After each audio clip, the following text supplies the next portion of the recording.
At first, this game seems very vague, but on closer look, there are a lot of disturbing answers to be found. First, you can only move forward by zooming in on a man's face inside a pot. Then, a pair of eyes and fingers next to the couch with blood. This implies someone likes eating people's faces while watching TV on the couch. There are toys laying around, a sign that kids either lived or came over here often, and for a brief moment, you see the first instance of the childlike entity in the same room as the scattered toys. So maybe kids are on the menu. On the TV, a very creepy tape plays. It shows someone investigating a house in the woods. They point at a couple of things, one of which looks like a body laying on the ground. Before they can report back though, looks like someone jumps them and they scream.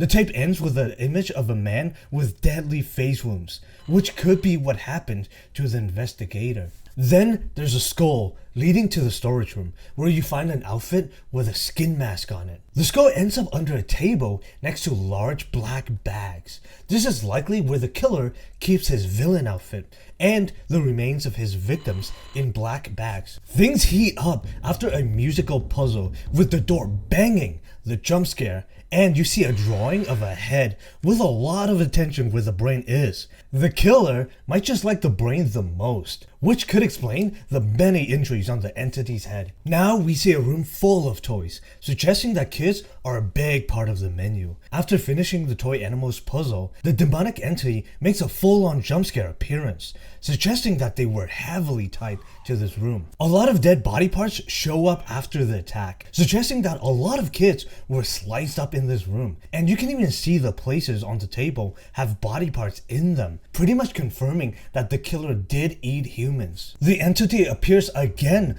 but is vanished by being zoomed in on it, which begs the question, is it even real? Is any of this real? Luckily, you find the answer in the bathroom, when you look at yourself in the mirror, full of wounds and likely a bullet to the head as you zoom in and disappear. Now it starts to make sense why the entity followed you, because you were the killer all along. The killer was likely caught by the police after the investigator went missing, and a bigger investigation took place where guns were shot and the killer finally put down.